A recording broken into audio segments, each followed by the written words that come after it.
discussing the world as it was prior to the flood.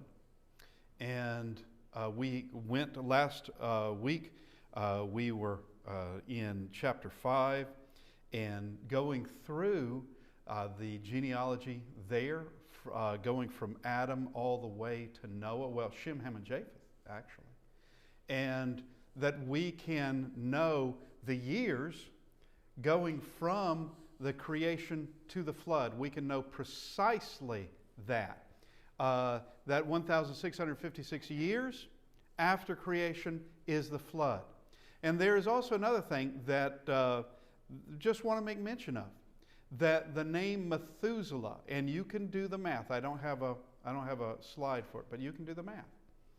That Methuselah's name means basically when he dies, judgment. That's Methuselah's name. In 969 years, at his last year was the year of the flood. Did Methuselah die in the flood? I don't know. He could have died just a few days before the flood, or he might have been taken by the flood. We simply don't know. But do the math, and he does die on the year of the flood. But so we have 1,656 years from the creation to the flood, and during that lifetime, during that span of time, there is a population growth, an extraordinary population growth, and of course it would be.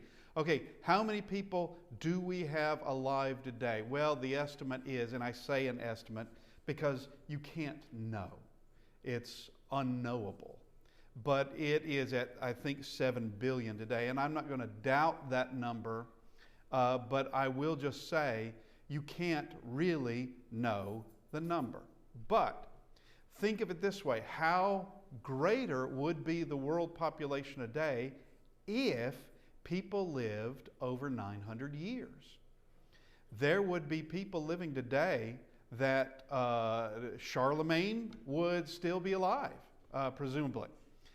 He would have, you have someone like Leonardo da Vinci would be middle-aged about now. Of course, someone like George Washington would be a youngster right now. He would hardly be anything, really, as far as age is concerned, as how old one could become.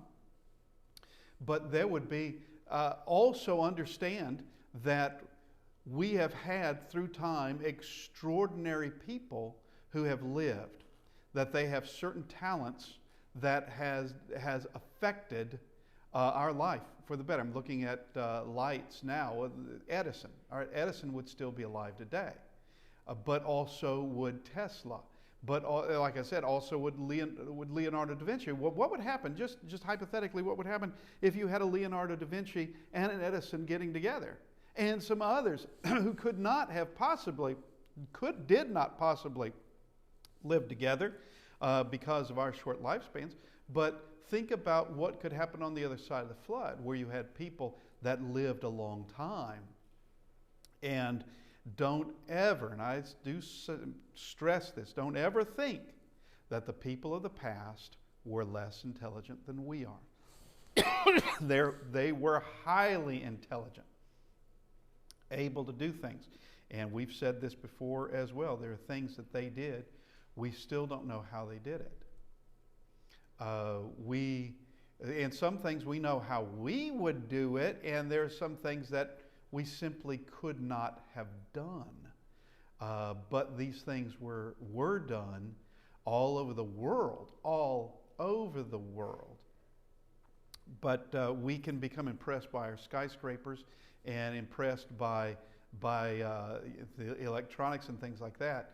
While that is great, there are still some things that the ancients did that we don't do. We simply don't do it because we can't do it.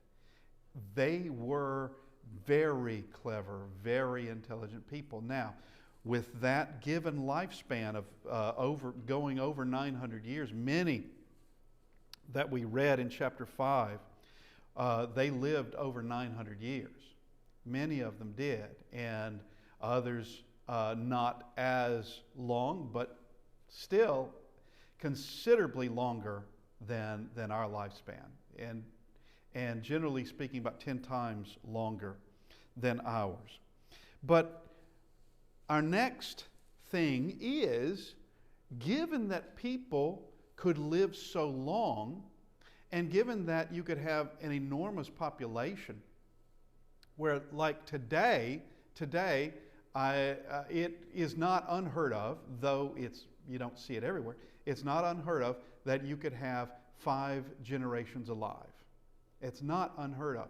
I actually was in a congregation years ago of where there were 5 generations in that congregation. Now, it wasn't like that for very long, but it was there. Okay, that's a rarity today. In those days, 5 generations would be nothing as far as being alive. You could have think of this. If we go back 900 years, and our own ancestors, how many great-greats is that going back 900 years? How many great-grandfathers and great-great, and great-great-great and great-great-great-great-great? How many is that? Well, that'd be considerable.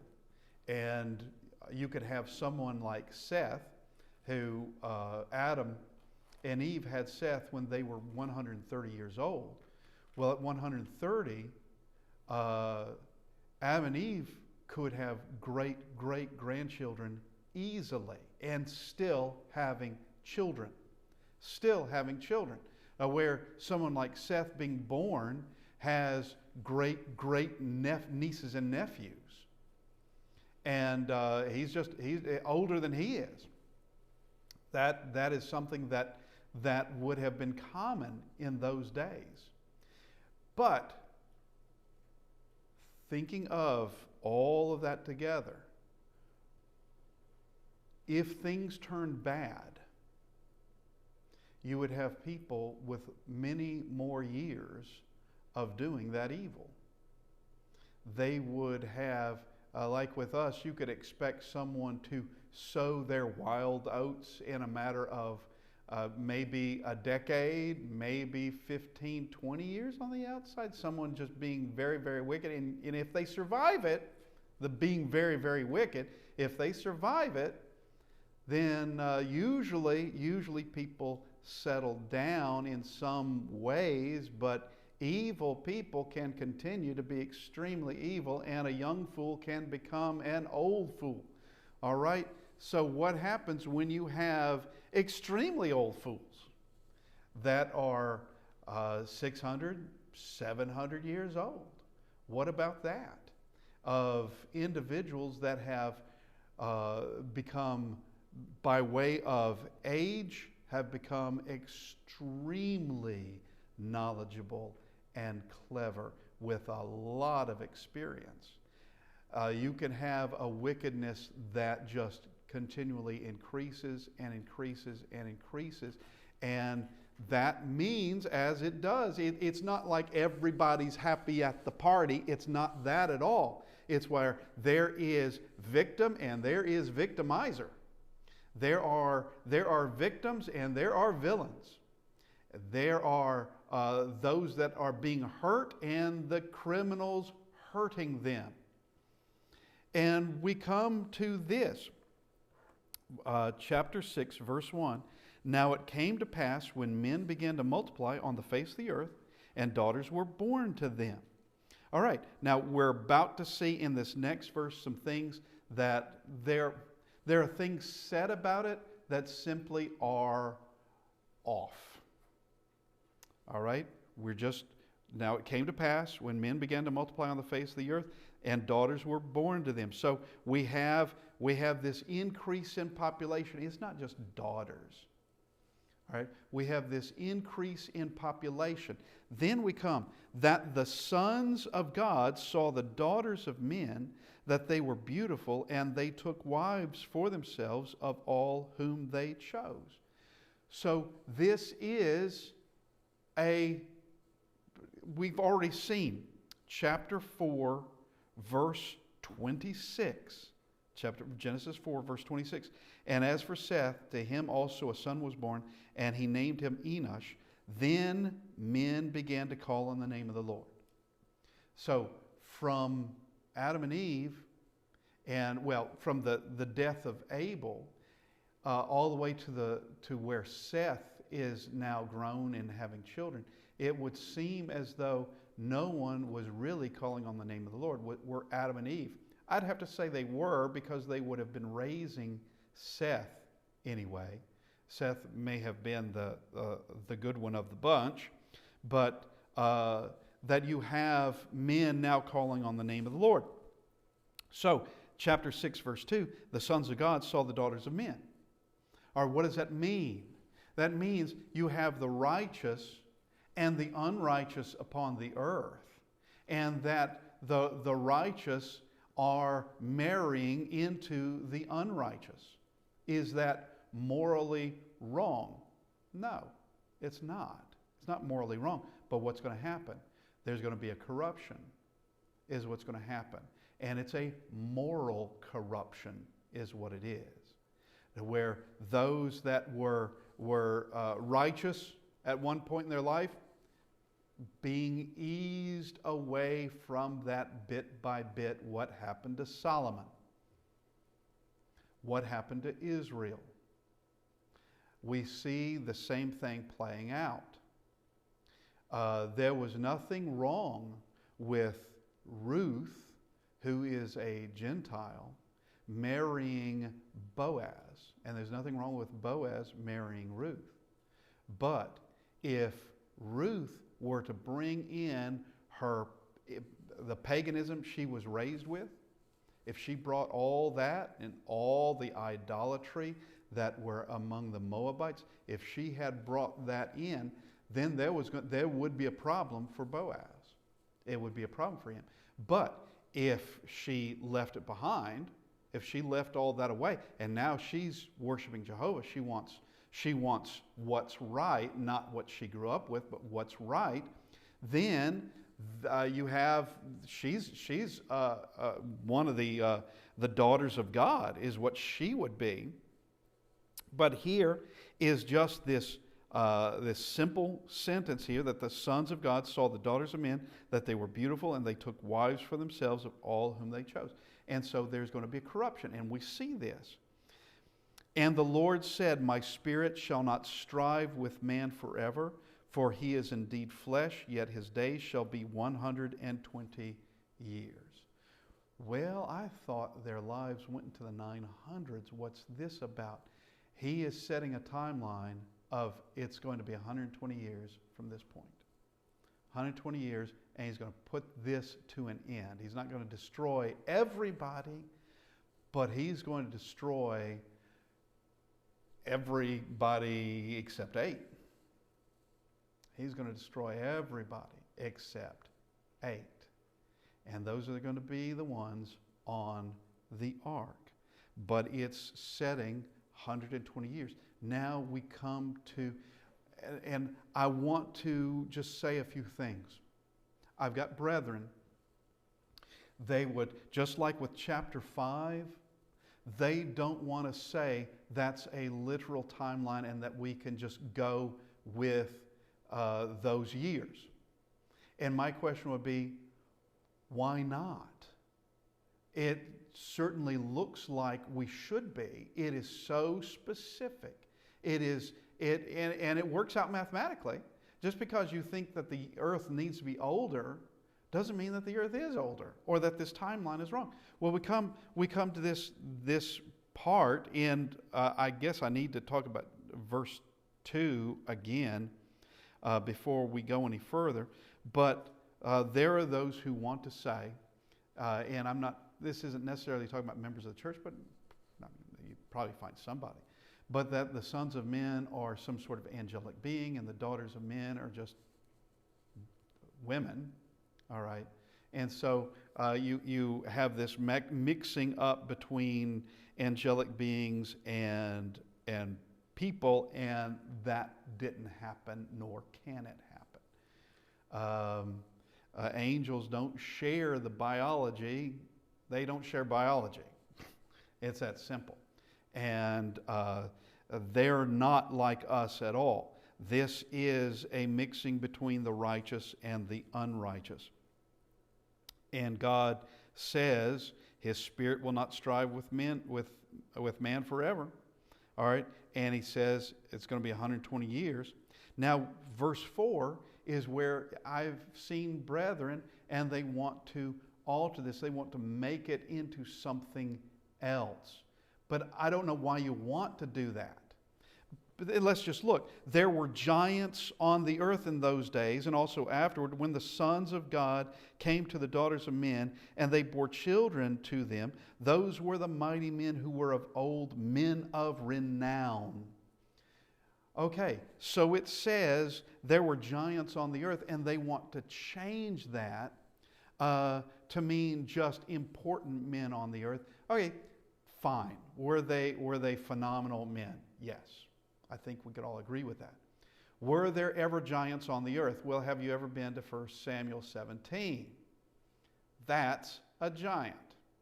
These giants don't mean that they're 50 feet tall and stomp on cities. All right? These are exceptionally tall people.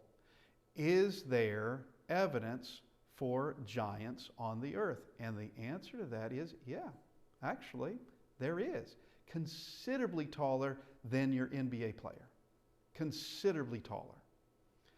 These were big people. And it's not just limited to men. You've got to have some big mamas with the big papas to have big children. And they have big children. But here we see they are the mighty men of old, and we don't know a single name that lived back then who were of these mighty men of old. They would, it says, men of renown, but we don't know their names. We don't know who they are. We are given the names of the genealogy. We're given some of Cain. We are that.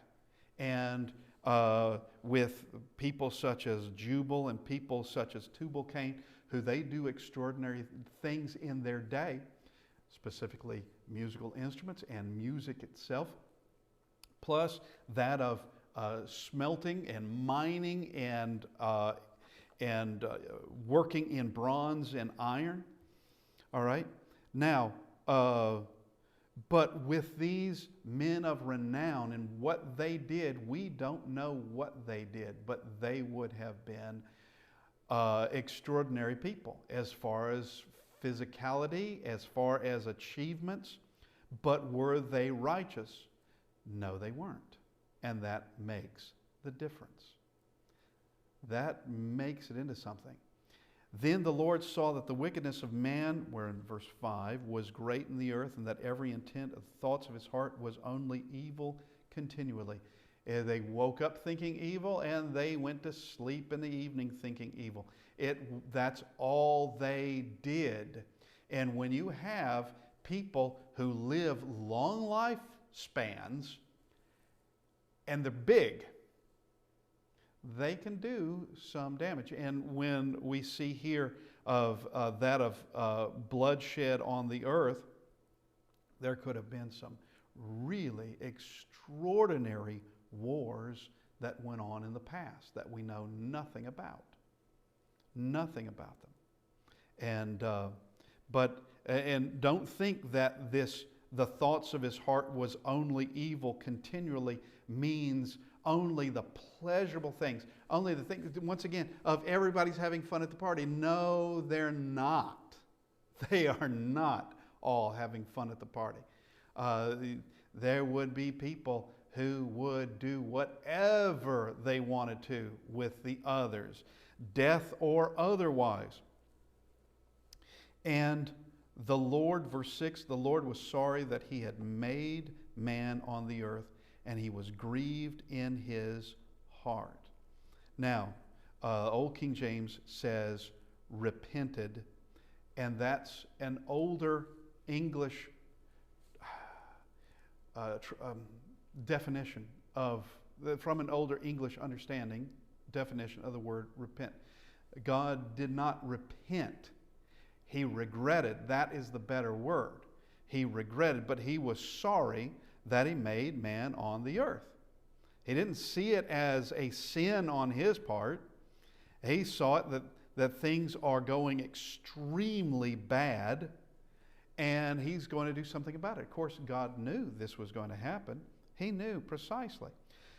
So the Lord said, I will destroy man whom I have created from the face of the earth, both man and beast, creeping things and birds of the air, for I am sorry that I have made them. Verse 8, but Noah found grace in the eyes of the Lord. Think that grace is only a New Testament subject? Genesis uses that word. You think that it's different in the New Testament than it is in the Old Testament? Genesis uses that word, and we see a man who is given grace. Now, there can't be a full forgiveness of sins. That can happen until we get to the cross of Christ. Until Christ dies on the cross, there cannot be any forgiveness of sins. There can't be. But there is still grace. And it's Noah. Noah and his family would be those that are among the daughters of men. That would be a category they would be in. They were among the righteous, of which that number was just slimming down. It was going down. You can have someone very, very powerful in all this, such as Enoch, who is the seventh, in the seventh generation, and by the time of Noah, who's in the 10th generation, God is talking about destroying the entire earth. And of course, Enoch is a prophet. There were prophets in the past. Enoch he was not a writing prophet, but he was a prophet, and we know he walked with God because Genesis 5 tells us he did, but we also know he was a prophet because Jude tells us he was a prophet and gives us a little bit of what he said. And what he said concerned judgment, final judgment, not the flood, because the flood is judgment, it's just not final judgment. Noah found grace in the eyes of the Lord. Verse 9, this is the genealogy of Noah. Noah was a just man, perfect in his generation. Noah walked with God. He's not like the others. He walked with God. And Noah begot 3 sons, Shem, Ham, and Japheth. So he has these 3. And it is from Noah that all the traits found on the earth today trace themselves right back to Noah and his wife. Every trace,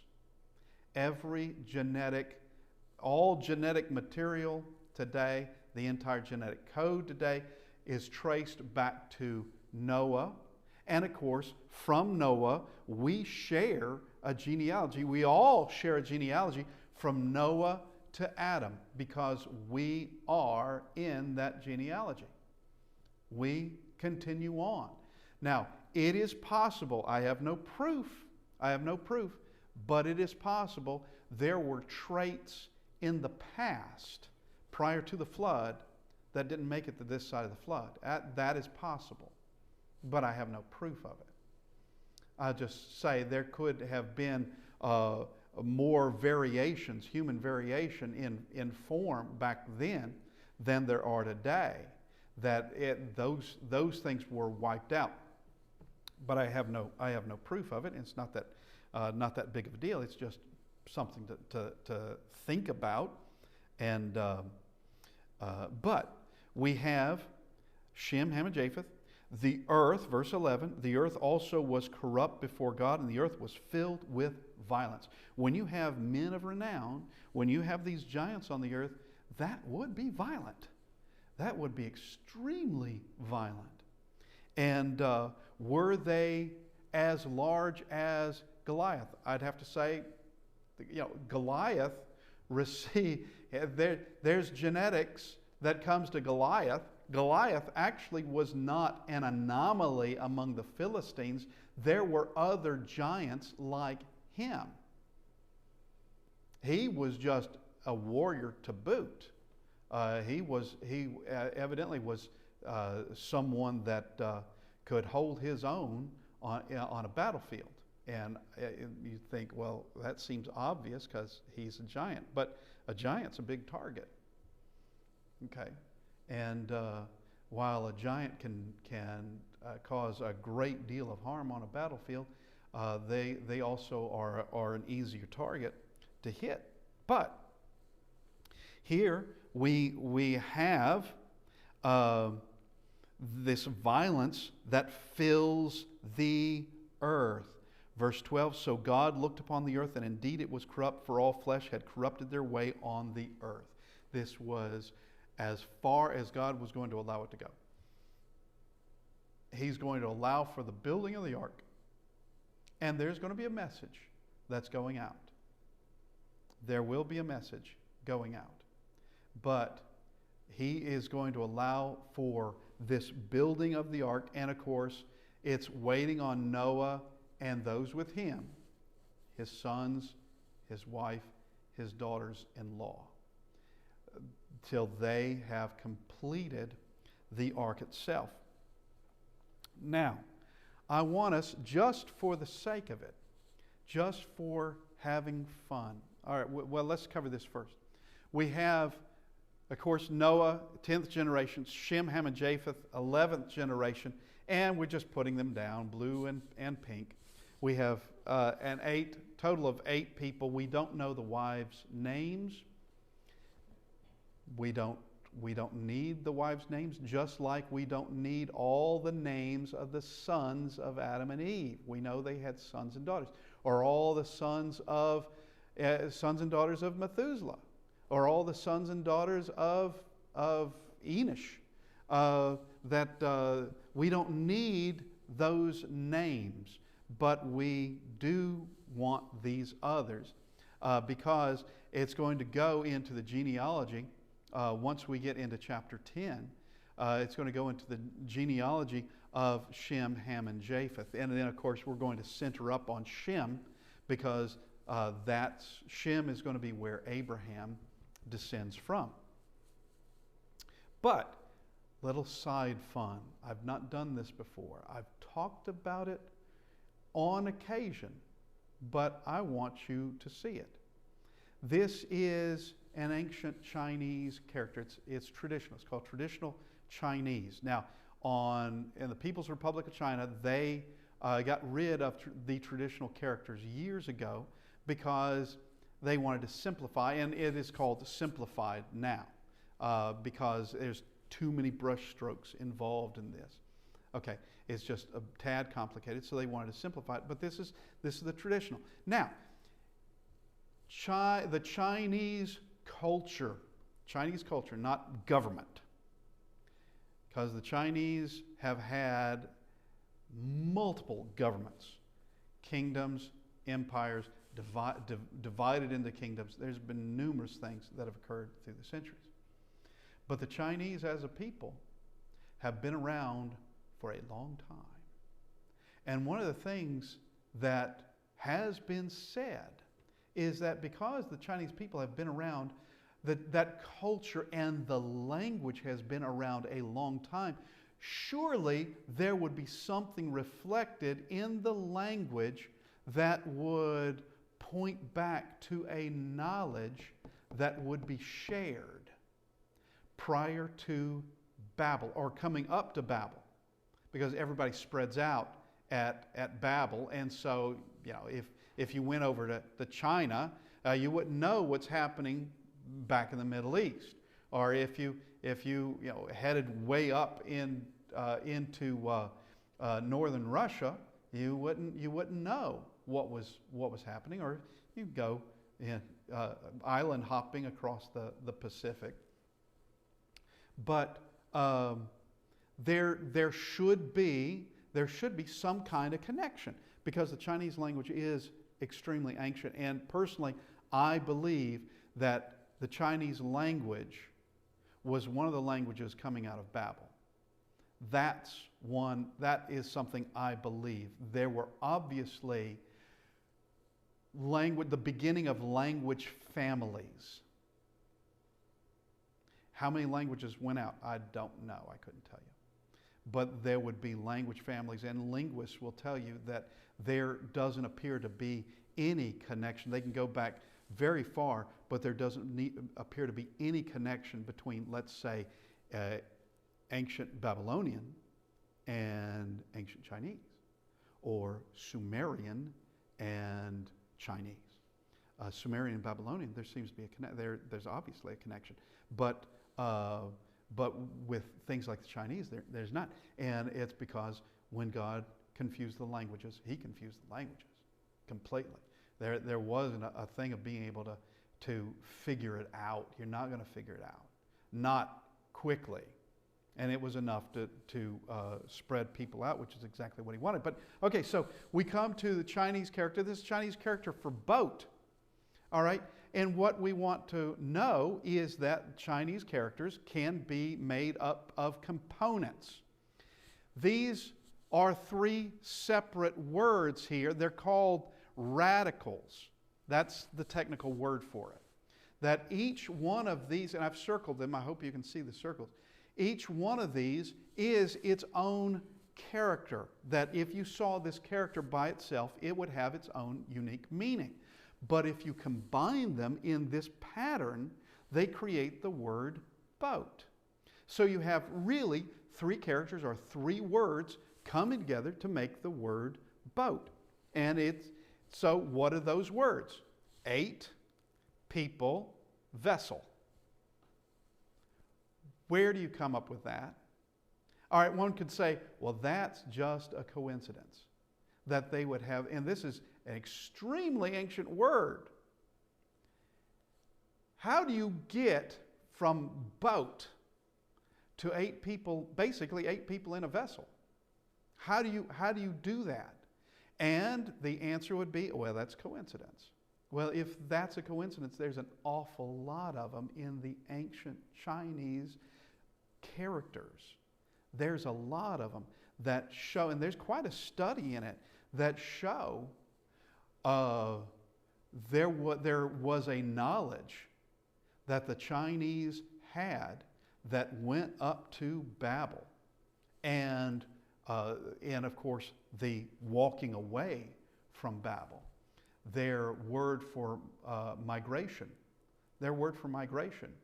is once again 3 characters together, and it's great walk from the west. Great walk from the west is their word for migration. Well, what's that about? It seems to me like you'd think migration is north to south with the birds. You'd see that. Well, the Chinese people, they didn't do that. They walked from the west. From going from Babel into that area of China, that's quite a distance, and you're going east.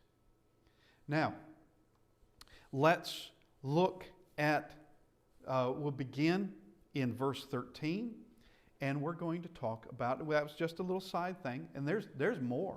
There's more things like that. Verse 13, and God said to Noah, He tells Noah what's going to happen.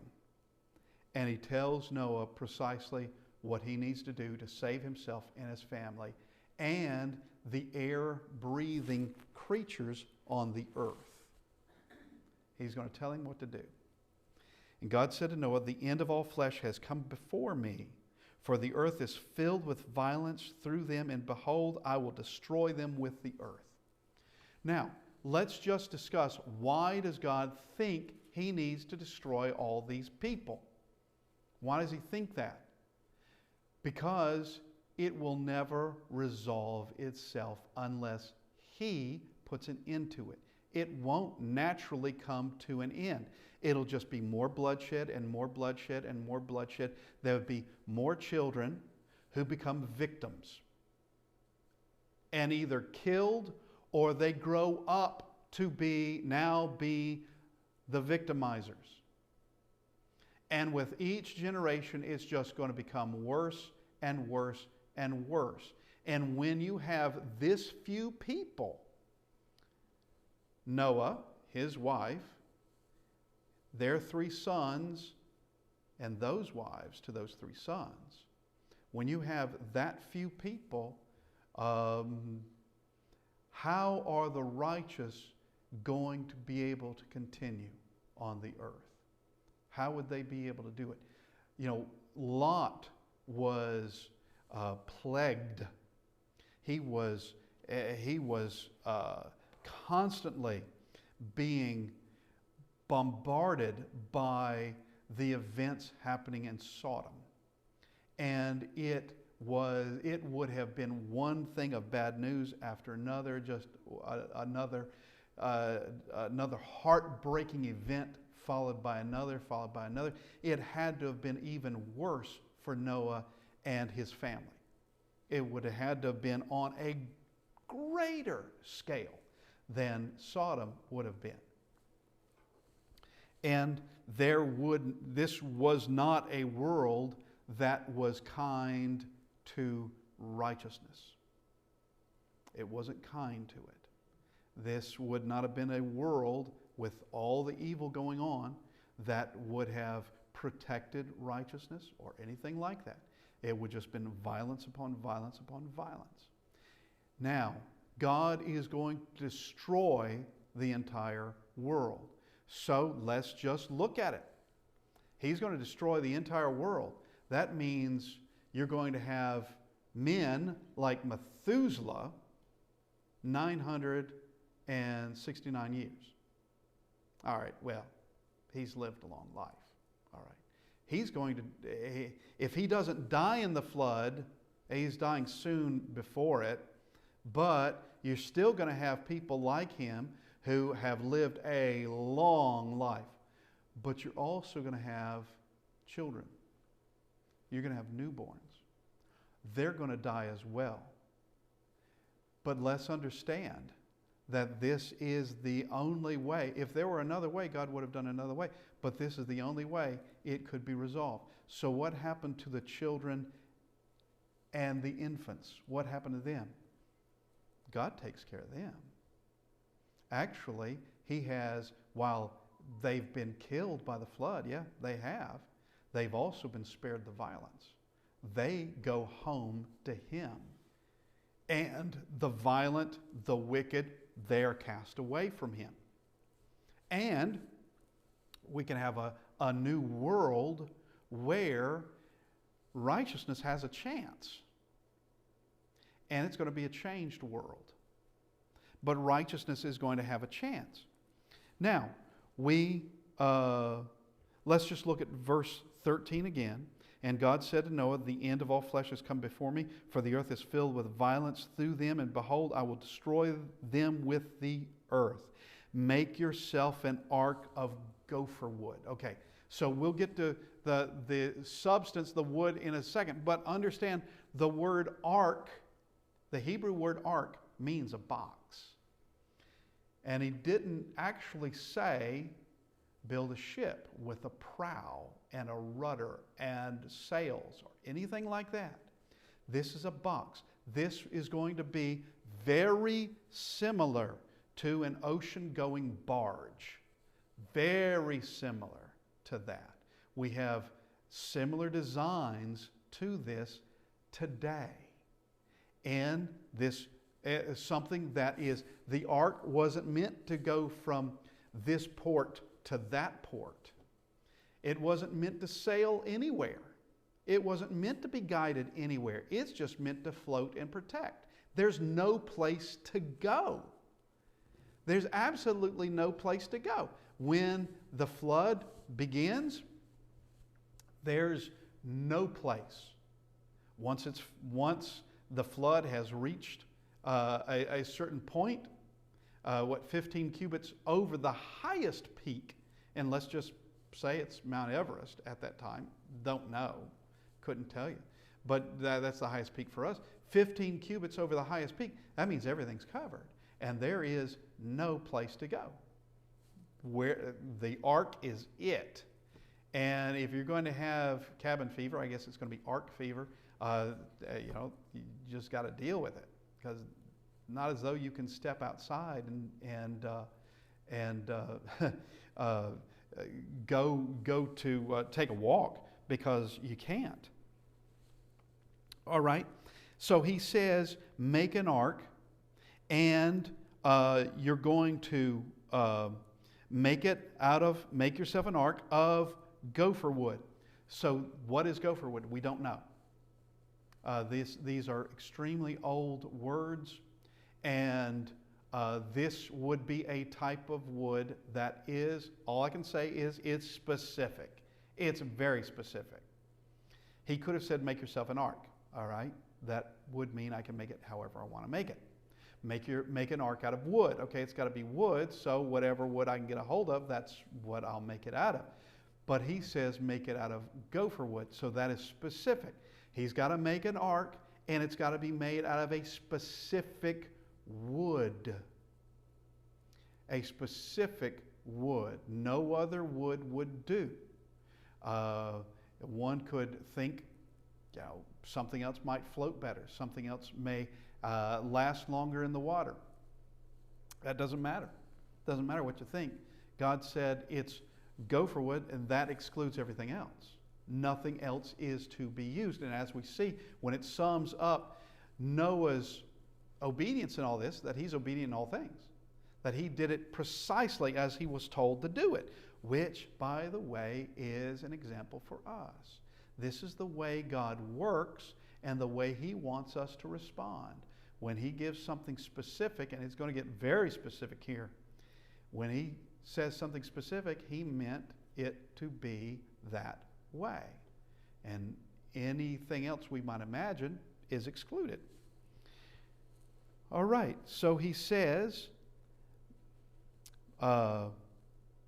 make yourself an ark of gopher wood, make rooms in the ark, and cover it inside and outside with pitch.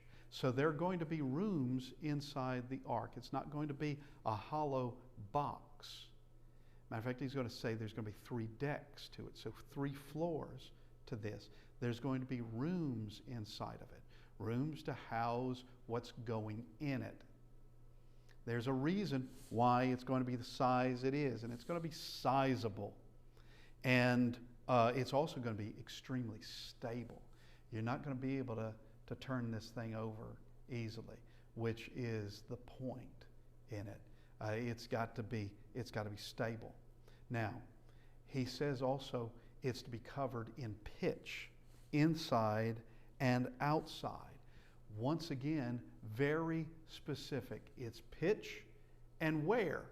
Inside the hull, outside the hull. That's what you must do. Why? One, and here's a biggie, it makes it waterproof. Completely waterproof. It may shock you to know that just years and years and centuries of ships, centuries and centuries of ships, it is a common thing to have water in the bottom of the ship. It's very common. Then it's bilge water is what it's called. That it's a very common thing for there to be some leaking. As long as it's a little bit, it's not going to do a whole lot of harm. All right, if it's more, then they've got to pump it out, or they got to get a bucket brigade or whatever. But there can't be a bucket brigade here, and this is going to be completely covered in pitch, which makes it waterproof, and it's going to be able to withstand all the time necessary on the water, which is going to be a long time. It's going to be over a year. This thing is going to be afloat. It's not 40 days and 40 nights. That's just the beginnings of it. That's the putting the water there. Then comes the process of bringing the water out. Okay?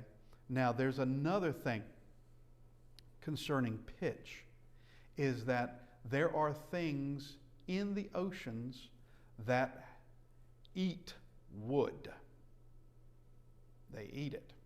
If you've ever gotten a driftwood off the shore, you'll notice that driftwood has a peculiar look about it. One, it's been stripped of bark always, and then there'll be peculiar holes in it.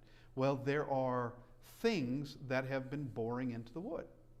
All right, once it's out of the water, the things they can't live anymore.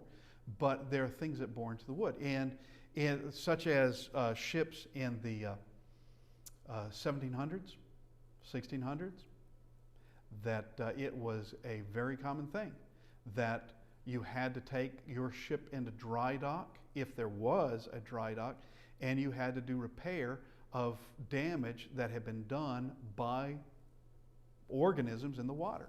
Sea worms, I believe, is one of them. They'll begin to bore holes, and so it would be an irresponsible captain or owner or whomever that wouldn't pay attention to that.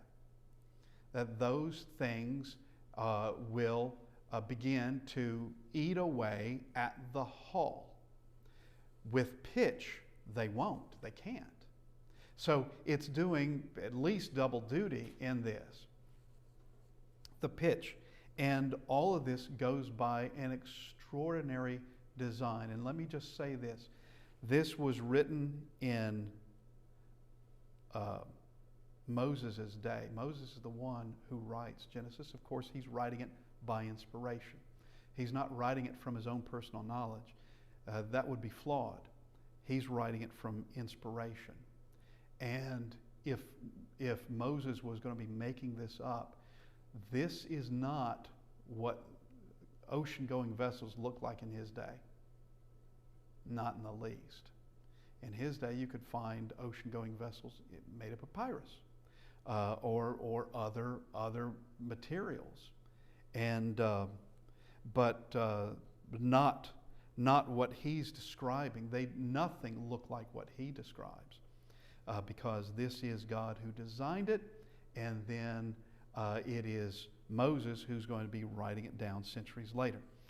Well, we need to stop right there. Next week we'll go into the rest of the specifics concerning the ark, and then into the flood itself. Thank you, everybody.